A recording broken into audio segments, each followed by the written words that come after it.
Bonjour et bienvenue. On s'est tous déjà posé la question, comment une entreprise fait pour ne pas perdre d'argent avec trop de stock ou, à l'inverse, pour ne pas rater des ventes parce qu'il n'y en a plus assez?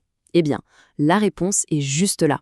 Aujourd'hui, on va décortiquer ensemble la solution à ce problème, le modèle de Wilson. C'est un outil super puissant pour trouver cet équilibre parfait des stocks et bien sûr, pour optimiser les coûts.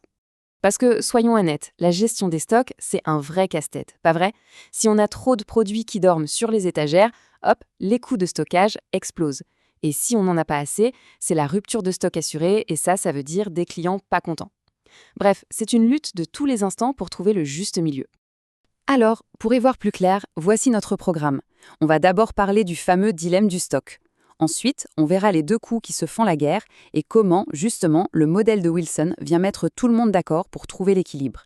Après ça, on verra quelles sont les variables clés à calculer et pour finir, on découvrira que cet outil a plein d'applications différentes. C'est parti?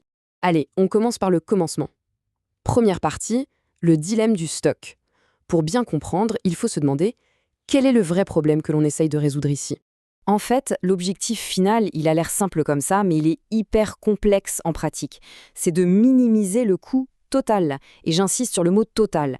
Qu'il s'agisse de s'approvisionner en matières premières ou de lancer des séries de production, c'est vraiment le nerf de la guerre. Et c'est là que ça devient vraiment intéressant. On passe à la deuxième section, deux coûts qui s'opposent.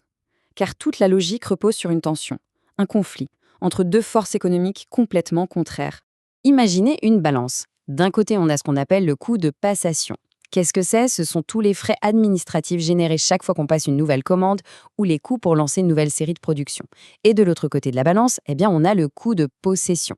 Là, il faut penser au loyer de l'entrepôt, aux assurances, à la manutention et surtout à tout ce capital qui dort dans les stocks au lieu de travailler. Et ces deux-là, ils sont en opposition totale. Et ça l'illustre parfaitement. C'est logique. Si on passe plein de petites commandes, très souvent, le niveau de stock moyen va baisser. Super, ça réduit le coût de possession. Mais, évidemment, ça fait grimper en flash les frais de commande.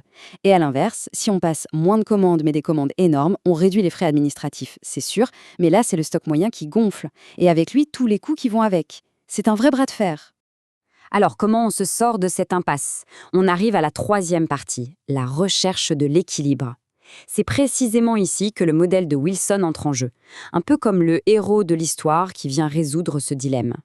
La grande question est donc posée, comment est-ce qu'on trouve ce point idéal, cet équilibre parfait entre ces deux forces qui se tirent dans des directions opposées, pour que le coût global soit le plus bas possible? Et la réponse est d'une simplicité presque poétique. La règle d'or de Wilson, la voici. L'optimum, le fameux point d'équilibre parfait, il est atteint quand le coût de possession du stock est exactement égal au coût de passation des commandes. C'est ça la clé de tout. Et attention, ce point d'équilibre, ce n'est pas juste un compromis, un entre-deux, non. C'est le point mathématique précis où la courbe du coût total atteint son minimum absolu. Autrement dit, c'est le scénario le plus économique possible pour l'entreprise. C'est là qu'elle dépense le moins, point. D'accord, la théorie, c'est bien beau, mais concrètement, on fait comment pour l'appliquer? On y vient. Quatrième partie, les variables clés à calculer. Grâce à ce modèle, on peut calculer deux chiffres un peu magiques. D'abord, le nombre optimal de commandes à passer sur une période, qu'on note n étoiles, c'est le rythme parfait.